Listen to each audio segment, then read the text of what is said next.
of Reese on the Radio. Whack FM. All right, ladies, buckle up. It's showtime.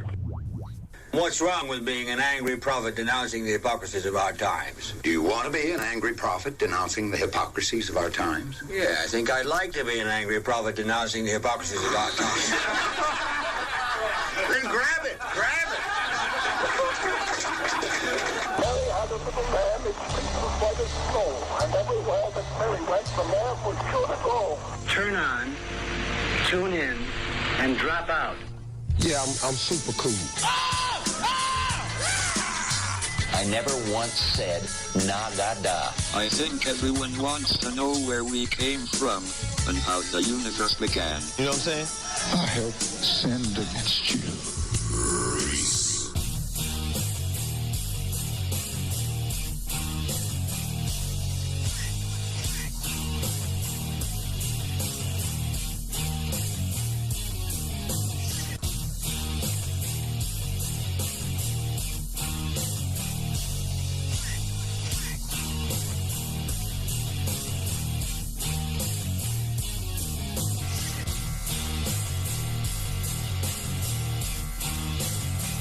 Hey!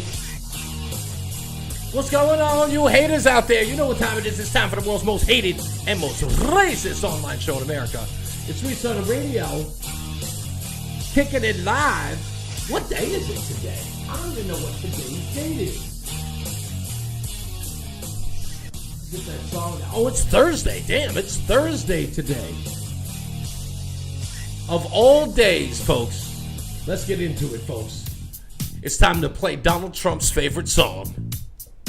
It's called the Trump Curse for a reason. Come on. Yeah. Come on. Another one bites the dust. Your man Jussie. Whoo. Give him another round of applause. Let's go. Yeah. Yeah. Sing it, Freddie. Ha ha.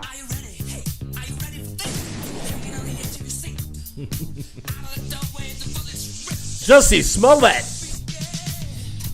You know what's up. Come on, come on. Yeah, yeah. Another one bites the duster. Am I reveling in this a little too much? I'm clearly reveling in this a little too hard. I'm like Jussie. Remember what Jussie said in the Robin Roberts interview? I come hard on 45. What? What type of double entendre gay comment was that? The girl said, I come hard for 45. I'm like, what the hell? I don't know if you would. I don't know what you were thinking when you said that. But do I still have that? It's a great day for Dave Chappelle. New material to make us laugh and feel. Absolutely. I was thinking of playing the Juicy Smollett thing. Yeah, Juicy Smollett needs to go to prison. But that would be just going to the going on The Bachelor for him. You're right, Mike. I was thinking about that today. I said, you do not have to put him in solitary confinement because of his celebrity. He would be the belle of the ball. Hey, girl, in a heartbeat. Yeah. Maybe they should send him to Joliet because, you know, it's Joliet. I'm just saying. Is this really a Donald Trump theme song? Another one bites the dust. Okay, no. So give you some context, Keone. Let me give you some context. So there's a thing called the Trump curse for a reason. Is it usually these people who bash Trump publicly, who go after him? There's always some form of retribution through karma or some other mitigating factor. There was Michael Avenatti, right, who was literally being lauded all over the country as like the Trump killer. Like he was the guy who's going to take down Trump. He could possibly run for president. People were loving him. He was everywhere. Well, now he's in prison. All right. Kathy Griffin, you remember the famous bloody Trump head? What happened to her? Not only, and not wishing this on anyone. This is not to be cruel or anything, but aside from the fact that she got fired from CNN afterwards, and I think recently she was just diagnosed with cancer, many people are suggesting that she has succumbed to, that's right, that she succumbed to the Trump curse. That every time these people go after Trump, they inadvertently or in some way, look at recently, the Cuomo brothers, from Andrew to Chris.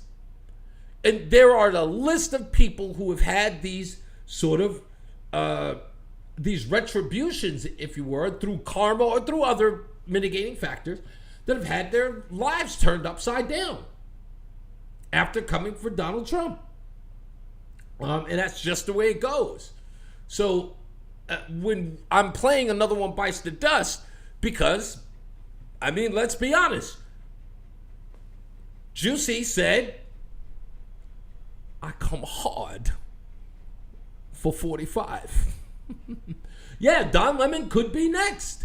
In fact, I'm going to talk about that later on today. I've got a story out of Newsweek, of all places, which is not your bastion of conservatism. Newsweek is a leftist, and I mean a far leftist rag. And they've got an article about Don Lemon with regards to Jussie Smollett as well. So we'll talk about that. What is, let me see if I still have it here. I think I just got rid of it. Did I get, I got rid of it. So it's not even important. But for those of you who do know, now that Jussie Smollett has been found guilty on 5 of 6 counts. You remember this picture of Jussie, laughing and smiling and taking pictures with his adoring fans. Unfortunately, today, not so much. That's the way he looked earlier today. That's kind of how he was looking when he left court today. 5 out of 6 counts found guilty.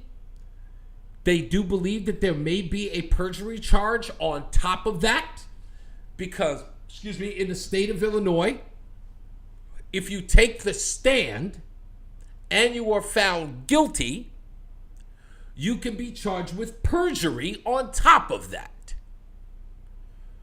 They do believe that the Cook County prosecutor, which I'll talk about in a second, the Cook County prosecutor in this case, the special prosecutor, Webb, he may not seek those charges, but someone else might, or the judge might seek to charge him with that crime. It's like that. It claims that he has a permanent black eye, and like anyone could tell, right? He said he had a permanent black eye. There's his face. There's no black eye. But here was the county prosecutor, I guess he was special prosecutor, Webb, speaking to reporters after he left the courtroom. During my closing argument, I told the jury that I thought the evidence was overwhelming, that in fact Mr. Smollett had faked a hate crime and then lied to the police about it, and then compounded his crimes by lying to the jury during the course of this trial and insulting their intelligence. Okay, so again, confounding his lie by telling it to a jury, because that, again, if you're found guilty when you took the stand. Now, he could have never taken the stand in his own defense. He didn't have to. That's his privilege. I think it's his Fifth Amendment privilege, right? He doesn't have to take the stand. He chose to take the stand. In doing so and now being found guilty, he's now doubled down on the lie. That's what I told the jury in my closing argument. With the resounding verdict we just received from this jury after one day of deliberations in which they found Mr. Smollett guilty in virtually all charges of doing exactly what we said he did, of reporting a fake crime to the Chicago Police Department as a real crime, that verdict was a resounding message by the jury that in fact Mr. Smollett did exactly what we said he did. And what I think is important about this verdict is that a lot of you from Chicago know that it was a couple years ago when the court system came to me and wanted me to become special prosecutor because there was a feeling that things that had happened in the past, that there never was a public trial, and that this controversial events that occurred regarding Mr. Smollett and what he did to this city and what he did to the Chicago Police Department never had a chance to put it in front of a jury and let a jury decide, after hearing all the evidence, whether what Mr. Smollett was right or wrong, because it's very controversial. I agreed to do that because I felt it was also important for the Cook County judicial system to get a trial. Whether we won or lost the trial was not the issue. What was the issue is that what Mr. Smollett had done in this city should be aired in front of a public trial where all the evidence that comes out, all the talk on social media may or may not be true, but the true facts, I thought, needed to come out, and we did it. And we became special prosecutors, and the rest is history. We've now won this case, and I want to point out that there's an enormous effort was put in when I agreed to take the special prosecutor role. That meant that my law firm became special prosecutors, and the men and women around me right now in the last 2.5 years have worked so hard to develop the evidence, present it to a grand jury, go through a pandemic, wait to get a trial, which we wanted, and finally in the last 10 days, these lawyers have had a chance to present this evidence to a jury, and we've come away with the jury agreeing that they should have heard the case, and in fact he was guilty. Thank you very much.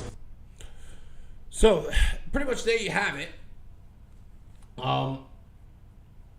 Smollett found guilty, 5 of 6 charges. Many people may not care. It's clear that a lot of people who had a lot to say in the beginning have nothing to say today. White Mike, you bring up a good point. No Kamala, no Cory Booker, no Biden, no Maxine Waters, no Amy Klobuchar. All of that nonsense about Jussie Smollett going through what was considered a modern-day lynching, right? The man-hours that was used in Chicago, some 3,000 man-hours that were put in a city that's already plagued with murders. I mean, murders that was ridiculous. The fact that they treated this guy, Jussie, as a priority to the police department. He didn't die. He wasn't shot at. He was allegedly beat up. But because of his stature, because they were filming a TV show in the city of Chicago, they put him as a priority. They took manpower from other crimes to find out who had done this to him. And to find out that it was all a hoax for his own personal gain is why people are now screaming he's got to go to jail. Now, it's not just that I'm saying this, okay? Here's the part that you need to understand. In a poll by Politico, no, The Hill, I apologize, not Politico, The Hill, another left-wing rag, The Hill, they polled, and trust me when I tell you, they polled an overwhelming amount of liberals and leftists. They polled, and 74% of the people they polled said that Jussie Smollett faked this, that it was bull. Now, I want to have a conversation with the 26% of you who either said that it was real or you're undecided. Come here so I can smack the shit out you. You're an idiot. Okay? It was so obvious that this was bogus from the get-go. The minute that I heard that it was in Chicago, that was all I needed. That was all I needed. It was in Chicago at 1 o'clock in the morning. I knew it was a hoax immediately.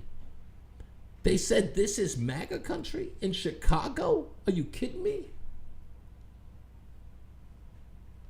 Yeah, I'm one of those guys who really don't care either one way or another. For me, Smollett's case is inconsequential. Move on, dude, move on. No, absolutely not. Hell no. Hell no. F that, my man. F that. I ain't moving on for nothing. For why now? Why would I move on now? We were told that anyone who didn't believe Jussie Smollett was denying facts. Really? What Jussie Smollett was going through was absolute. Like, this was the most heinous crime that could be done on God's green earth. To the Lord of the acting field. A Lord of acting. Are you kidding me? Do you remember what your man, what's his name? Where's he at? Do I still have it here? God, I should have kept it. How could I have gotten rid of it? Yes, I did. Damn it. I should have put the picture back up. But wasn't it, what's this bozo's name? Why am I forgetting his name right now? Lee Daniels, the creator of Empire. Didn't he say that Jussie Smollett was to gay actors on film what Felicia Rashad was to black women on television? Wasn't she? I could have sworn that Jussie Smollett, that man right there, him, that one, right there, he was Shakespearean. He was going to bring homosexuality to the mainstream. His character was important to society. It was going to change people. He was so important. He was so important to the genre of gay R&B singers on television that they didn't pay him enough money, that he had to stage hate crimes against himself so he could build up his profile, so that he could get on television, so Lee Daniels and the producers at Fox would give him more money. Thespian! Get the F up out of here. They inundated us with how racist this country was. Today in America, they said, Brooke Baldwin, CNN. It's hard to believe that that's what's going on in 2019 America. They shamed us, right? That Negro got on TV and said, I come hard on 45. And y'all bought it. Hook, line, and sinker. And came after us for not believing him. And you think we just gotta let it go? No, no, no. We're not gonna let this go. We can't. I mean, absolutely not.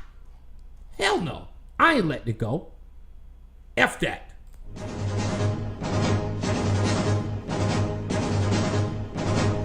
Breaking news. We have breaking news. Jussie Smollett, that piece of garbage you see on the television screen right now, has been found guilty. Found guilty. Guilty of lying about a hate crime that did not happen. Lying about a hate crime that did not happen. This piece of trash. This garbage. Oh, by the way, he's got a camera crew following with him, and he's actually shopping more television shows. He's got to go to jail just for that. The fact that he is so arrogant that he thinks anybody wants to see his ass on a television screen again, he's bugging. I don't want to see that Negro on Tubi or any one of those corny-ass streaming sites that they give you for free with your Vizio. I don't want to see that Negro anywhere.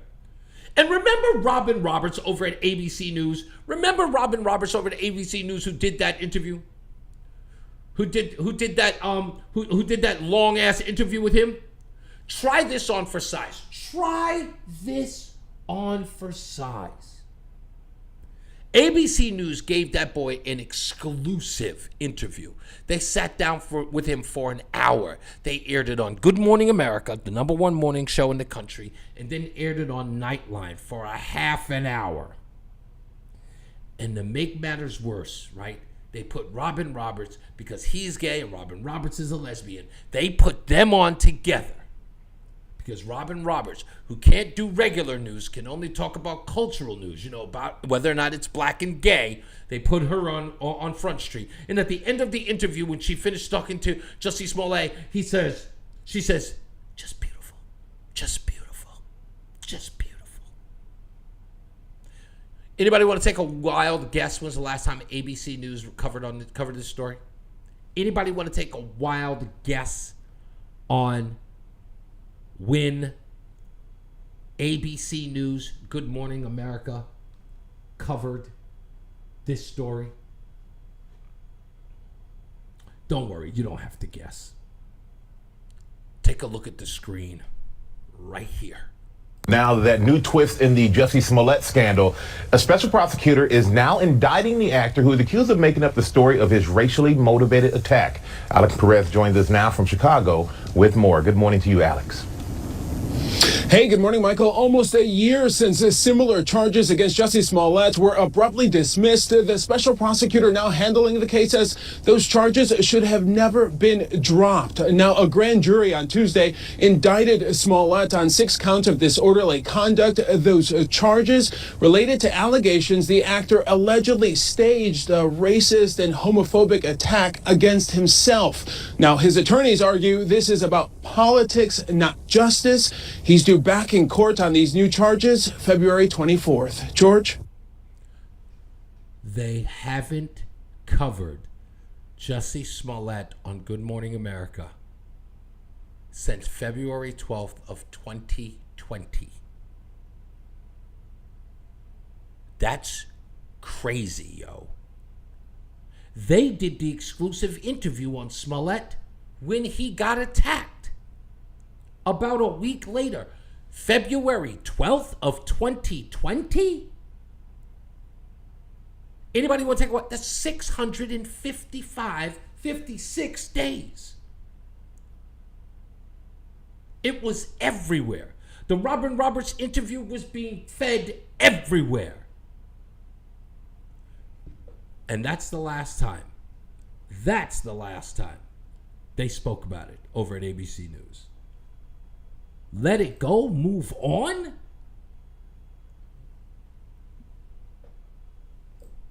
Yeah, Strahan is up in space reporting on it right now. Come on, man. Come on. Your man, Jussie Smollett. I mean, seriously, dude. I don't know.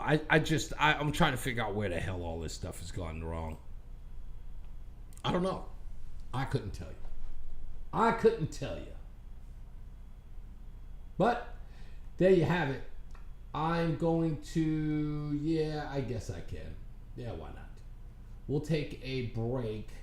We'll come back. Do you know this guy who is Eric Cantor Freedom?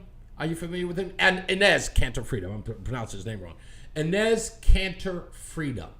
I want to talk about him a little bit, but there's something going on here, folks, that no one's paying attention to.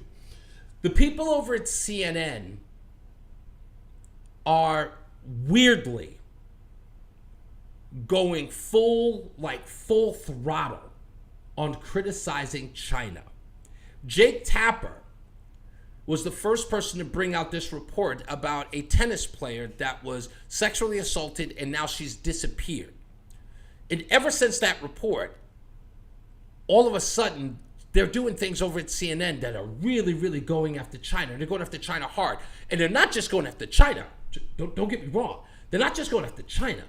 They're also going after American companies and NBA and athletes about doing business with China.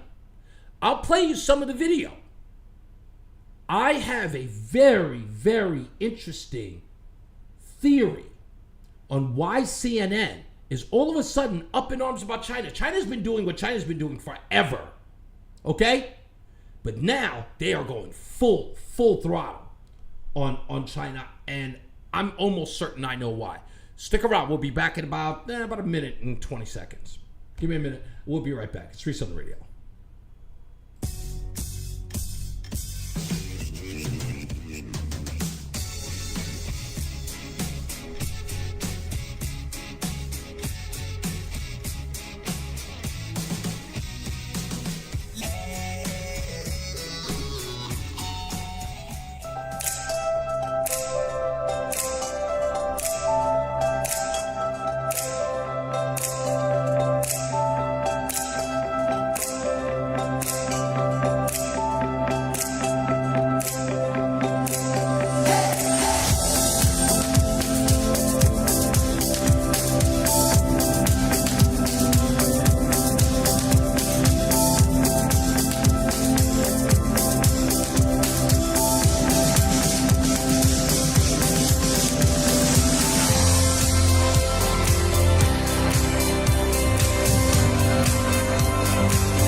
All right, we're back. It's Reese on the Radio right here live on WAC FM, Music News and Talk Station.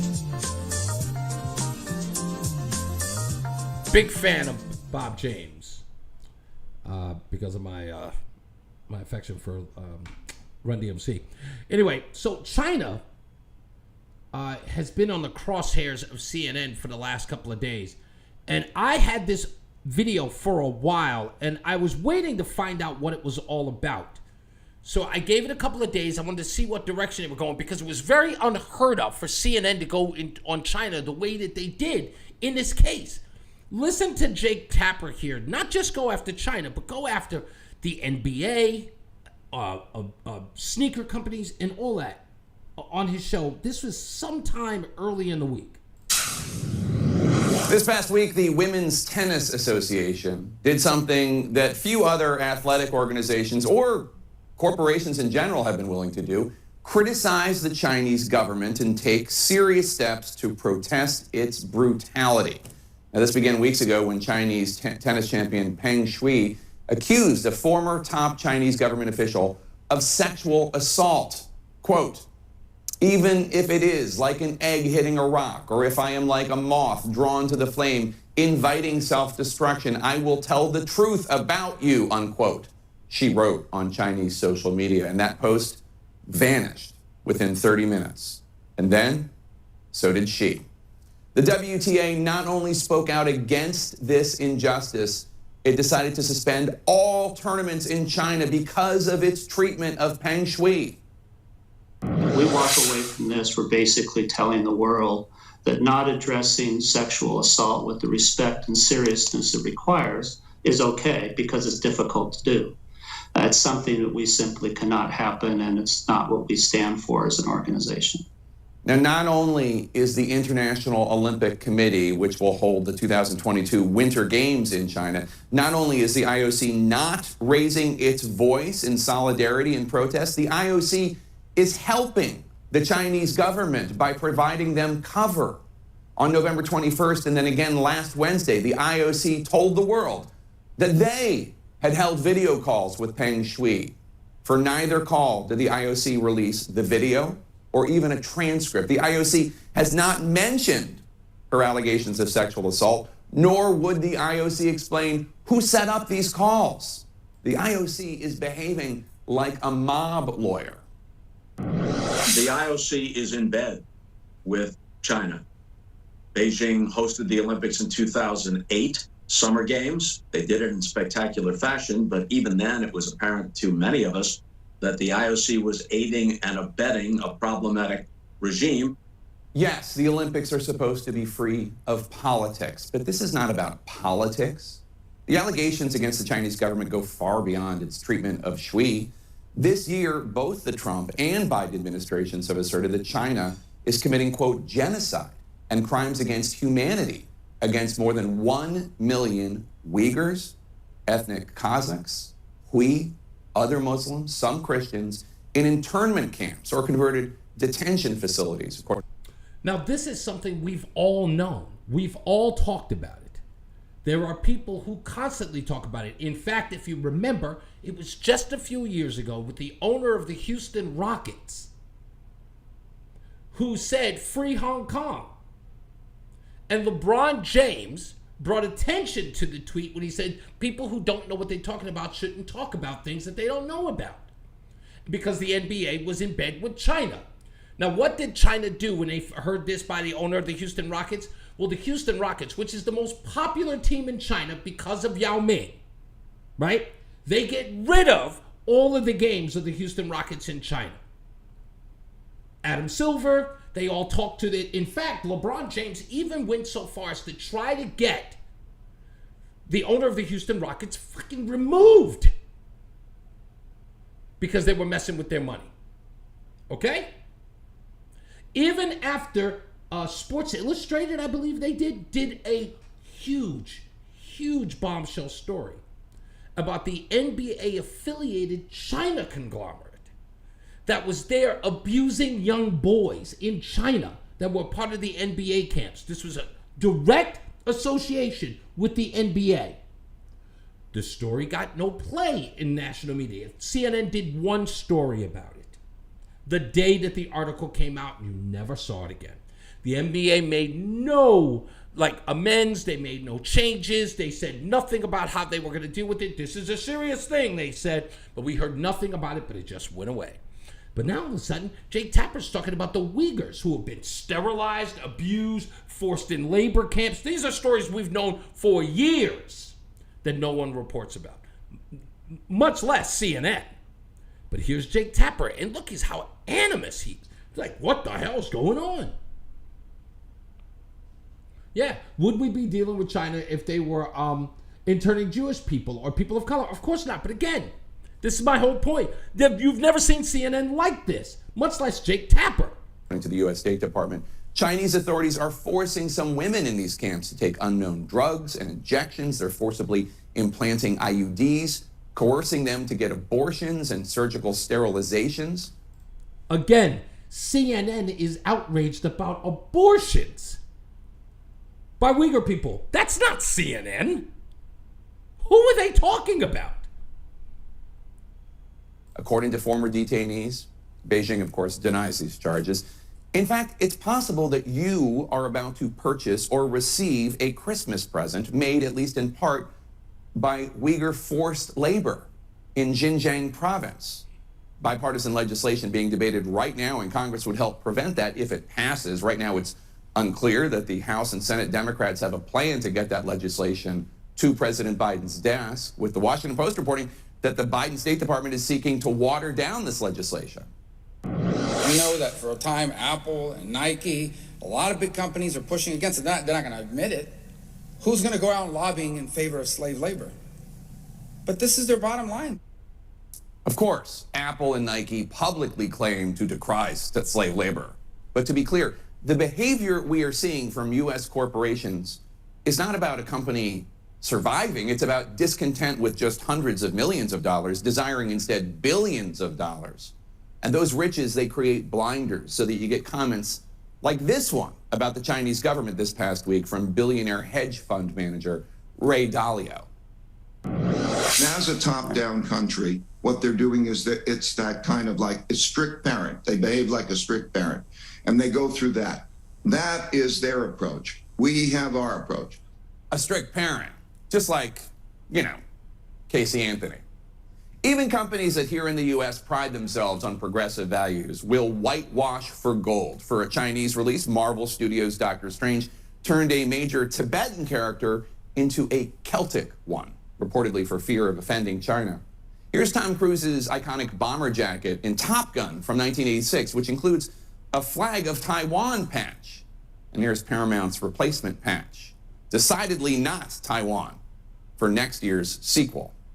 Here's Disney in the credits for Mulan, thanking the publicity department of the Chinese Communist Party in Xinjiang, where the cultural genocide is happening. Disney, of course, bought the rights to The Simpsons for its streaming service. And this last week, we learned that this 2005 episode, which shows The Simpsons in Beijing's Tiananmen Square, the site of a brutal crackdown on pro-democracy protesters, a sign reads in The Simpsons episode, "On this site in 1989, nothing happened." And that episode, that's not available for Disney Plus subscribers in Hong Kong. Disney has not responded to requests for comment. Nor are they going to. But again, does this seem foreign to you? CNN? But that's not even the worst of it, folks. It's not just Jake Tapper. This happened today. Enes Kanter Freedom, you might know him. He's a player for the Boston Celtics, basketball. He became an American citizen. He's originally from Turkey.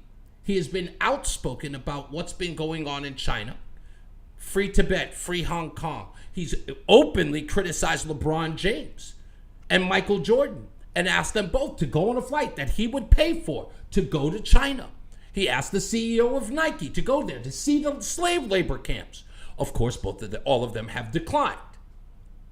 But here's Wolf Blitzer talking to Enes Kanter. And here's the crazy part.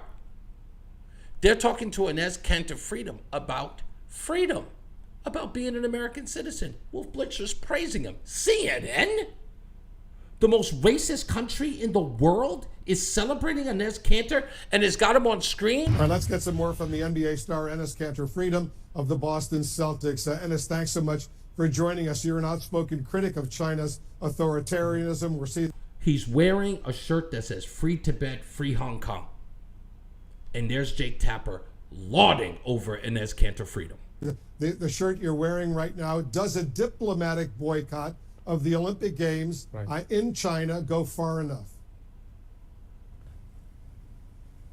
You know, it is a good first step. More countries are joining: Australia, UK, Canada, Kosovo, but it is not enough. You know, because while we're speaking right now, there's a genocide happening. And shame on International Olympic Committee. They're sleeping in the same bed with China. They're organizing the games, Olympic Games in China, where there is a pretty much dictatorship happening. So I'm telling all these governments, all these countries and athletes to speak up and move the games somewhere else. But as you know, and you heard Jen Psaki, the White House press secretary, say these athletes have been working, training, getting ready their whole lives to compete in these Olympic Games. Would you encourage these athletes, Enes, to consider boycotting the Games? Have you spoken to any of these Olympic athletes? You know, first of all the gold medals in the world that you can win is not more important than your morals, your principles, and your values. And I did have speaking to so many Olympic athletes that which are about to go to China. They are really worried because I told them, look what they did to their own tennis player. Are we really going to trust them with our own player? So I feel like not just countries and governments, but athletes need to push their governments and also their companies to stop sponsoring the Olympics. Now again, so that we understand each other, this is unheard of for CNN. They don't care about this. They never have. They never would care about this. To add this, they had on Mike Smirkanish, who's taken over for Chris Cuomo now that he's gone. This was the aforeseen Bob Costas on Smirkanish's show talking about not just Nike. He's on CNN talking about two civil rights icons. A lot of Nike's goods that benefit the likes of Colin Kaepernick and LeBron James. No doubt. Made in China. Yeah. And those outspoken individuals, and in many cases I think millions of Americans would agree with their positions on domestic issues, but they are conspicuously mum when it comes to China. And no matter what the issues are here, and they are serious issues, in terms of dimension, they pale alongside what's going on in China. That's right. They do. They do pale compared to what's going on in China. That's right. There's real slavery happening in China. There's real oppression going on in China. What's happening to Muslims in China is unheard of. It makes the slave trade in Libya look like an auction. Well, yeah, it is an auction. All right, good point. That's what the other voices in my head talking. But you got to ask yourself, folks. You got to ask yourself, what could possibly be going on that they would be talking about this in such a manner over at CNN? Now, let me just address something that Keone writes here. Keone says, it's not foreign. CNN talks about many topics. It's not unusual to hear these controversies on CNN and MSNBC. You clearly don't watch either of those networks, but I do. I watch them all the time. I always watch what those bozos are doing. I know exactly what they're having a conversation about. And when I tell you that they're not talking about this, and when this shows up, trust me, it's news. And there's one reason why. It's because of this man. That is the reason why CNN is going hard on China, to use a Jussie Smollett line. It's because of Hunter Biden. That has a possibility of throwing a wrench in everything that CNN wants. Now, why am I talking about this? Well, here's what happened.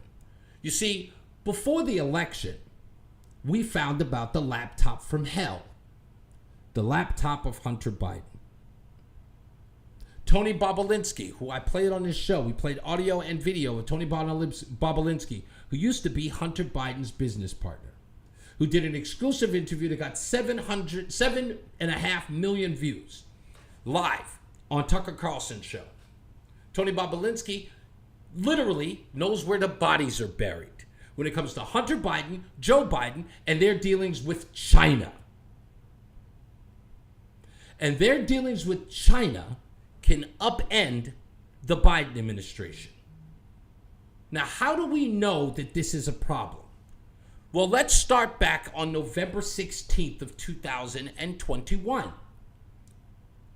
You might not remember that date because it may be important to you. Maybe it was a friend's birthday. I know it was 2 days before my sister's birthday.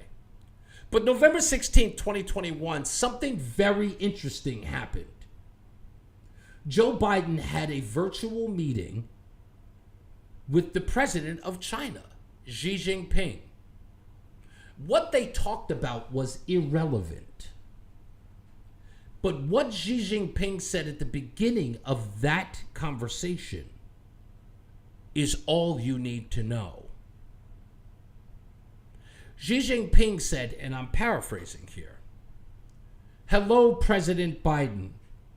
It is nice to see my old friend again." Now, why did Xi Jinping say that? Xi Jinping and Joe Biden are not old friends. They've never been old friends. But Xi Jinping knows what's happening in American media. You could damn well bet he's got a direct feed into every newsroom in the United States. And he knows that Hunter Biden is a problem for Joe Biden. And from what we know about that laptop, ladies and gentlemen, we know that it is no longer Russian misinformation. We know that it is fact. Why? Because the Washington Post, the New York Times, and every other piece of shit rag that said it was Russian information or Russian disinformation, secretly, quietly, in the dead of night, altered their news articles to reflect that it was indeed real what was on Hunter Biden's laptop.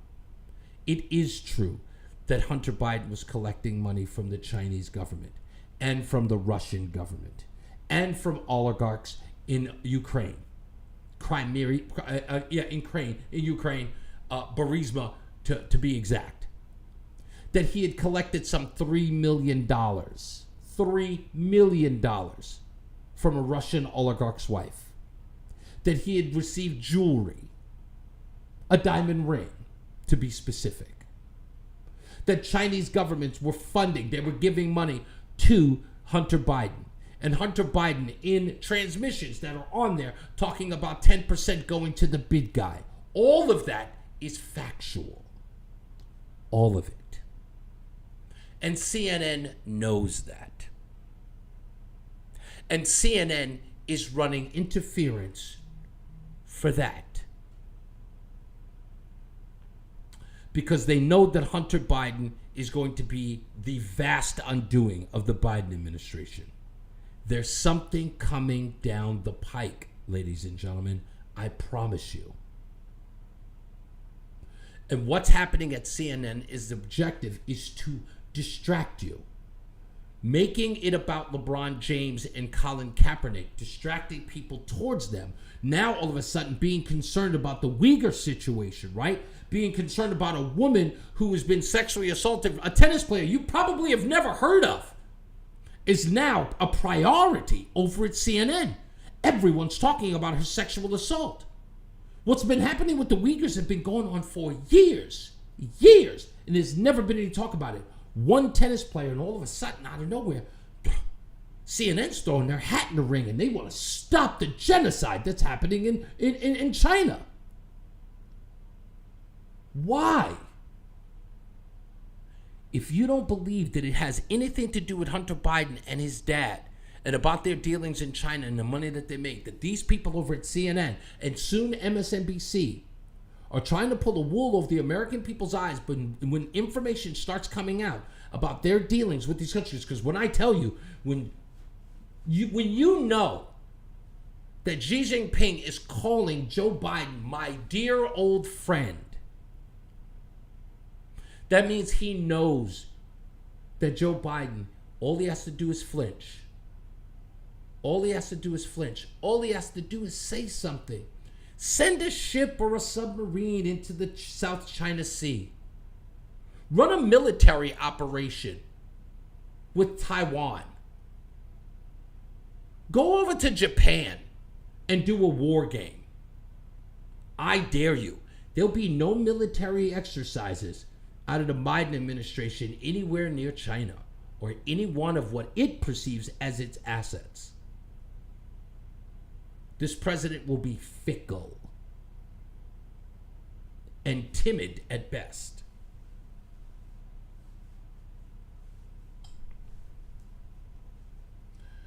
Let's read some of the comments here. Hey, Reese, any news on the millions and millions and millions of ballots? No, we're not. Okay, you're not going to distract me. I'm on a subject right now. Strange how old Biden doesn't want anyone to follow the money trail. No, well, of course, we don't have to worry about them following. Someone's going to follow it. Someone's going to follow it, and someone's going to get exclusive information. White Mike says, if the Biden administration makes a big stink about China and the Olympics, China will do a data dump, that's right, and crush Hunter. Plus, their country is about to crash, so they have nothing to lose. And it's 100% right. Again, they can use this man. And that's what, and again, that's what the whole argument was about before the election, is that the president of the United States was compromised with probably the biggest adversary, global geopolitical adversary we could have. China doesn't care if it monetarily collapses. They don't care about that. They are there to be a global superpower. They want to take over the world. It is who they are. That's it. And anything standing in their way is a threat. They don't give a shit about their people. Tiananmen Square should give you a template.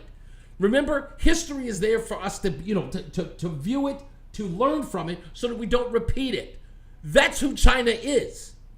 This is why when we told you millions of times about the whole bat guanum and the wet market hoax that everybody tried to feed us, when we were trying to tell everybody that, everybody said, "Oh, you're being racist." Trust me when I tell you, the enemy knows. Now, I'm only going to backtrack because this is important to note. And I'm going to find this video. But the man who waterboarded Khalid Sheikh Mohammed, the architect of 9/11, the man who waterboarded him did an interview, and I'm going to find it. I need that video. And if anybody out there knows what I'm talking about, please find it for me and send it to me. But he was talking about when they were waterboarding and interrogating Khalid Sheikh Mohammed. And Khalid Sheikh Mohammed said to him, "What you're doing, the Americans are going to turn on you." And he said, "What do you mean?" And Khalid Sheikh Mohammed, this is a guy who lived in a cave. Okay? This is the guy who was living on the run off the grid. He knew the American media would look at waterboarding a terrorist who killed 3,000 people as an affront to the United States. In essence, that waterboarding the guy who was the architect of killing of 3,000 people in a terrorist attack, that they would frown upon how we got information from said terrorists. Khalid Sheikh Mohammed told the black the black operator told him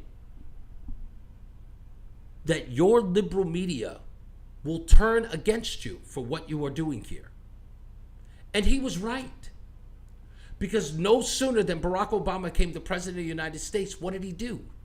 He removed that and called it torture. He removed that practice and called it torture. Khalid Sheikh Mohammed, he said that Americans had become too weak. That's what Khalid Sheikh Mohammed said. Americans had become too weak. They did not have the stomach to do what needed to be done to fight this war. He knew it. China is just like that enemy. Are they willing to watch? Remember, it's 1.6 billion people. 1.6 billion. Their ground troops alone is 1/3 the population of the United States. I say again, goddammit. Their ground troops in China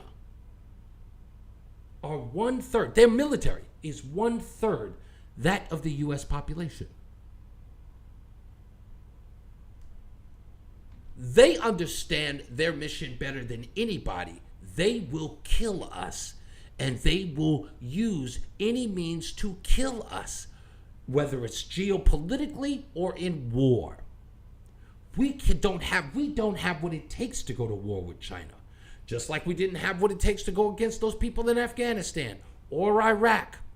Just like we didn't have what it took to go up against the people in Vietnam. They strapped bombs to children to kill their enemy, dude. Muslims in Afghanistan and Kuwait, these people bombed their own mosques to get at people who did not agree with them, who helped Americans. They killed their own. People are sacrificing themselves to fight for the cause. They are willing to give up. They're willing to make the ultimate sacrifice to put a small dent in the morale of American troops. That's who we're fighting.